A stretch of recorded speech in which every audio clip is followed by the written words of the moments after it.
Election commission of Pakistan نے party funding case میں P T I کی 4 درخواستیں مسترد کر دی۔ نون لیگ نے بھی پی ٹی آئی فنڈنگ کا ریکارڈ مانگ لیا۔ اسی پر دیکھیے یہ رپورٹ۔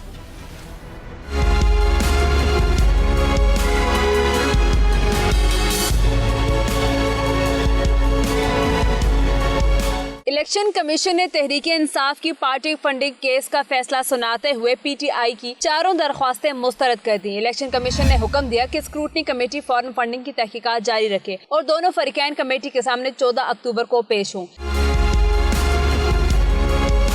پی ٹی آئی نے فوراً فنڈنگ کی تحقیقات کرنے والی اسکروٹنی کمیٹی کی کارروائی لیک ہونے سے روکنے کی 4 درخواستیں جمع کراتے ہوئے درخواست کی تھی کہ اسکروٹنی کمیٹی کی تمام کارروائی کو ہر طرح سے خفیہ رکھا جائے۔ الیکشن کمیشن کے باہر P T I party funding case کے درخواست گزار اکبر ایس بابر نے میڈیا سے گفتگو میں کہا، تحریک انصاف کی فنڈنگ کی اسکروٹنی کا عمل اپنے منطقی انجام کو پہنچے گا۔ پی ٹی آئی حکومت کی ناکامی کی وجہ تبدیلی کے اصولوں کو اپنے اوپر لاگو نہ کرنا ہے۔ جب تک آپ اپنے اوپر یہ قانون لاگو نہیں کریں گے، یہ اصول خود نہیں اپنائیں گے، آپ جھوٹ بولتے ہیں، آپ منافقت کی سیاست کرتے ہیں، اور یہ حقیقت سامنے آ گئی کہ پورا کا پورا پاکستان کی جو معیشت ہے وہ دھڑام سے گر گئی۔ دوسری جانب مسلم لیگ نون نے بھی پی ٹی آئی کے خلاف غیر ملکی اور ممنوع فنڈنگ کا ریکارڈ حاصل کرنے کے لیے درخواست دائر کر دی۔ درخواست محسن رانجھا کی جانب سے دائر کی گئی درخواست میں استدعا کی گئی ہے کہ 2014 سے 2018 کے دوران پی ٹی آئی کے اثاثوں کی تفصیلات مہیا کی جائیں۔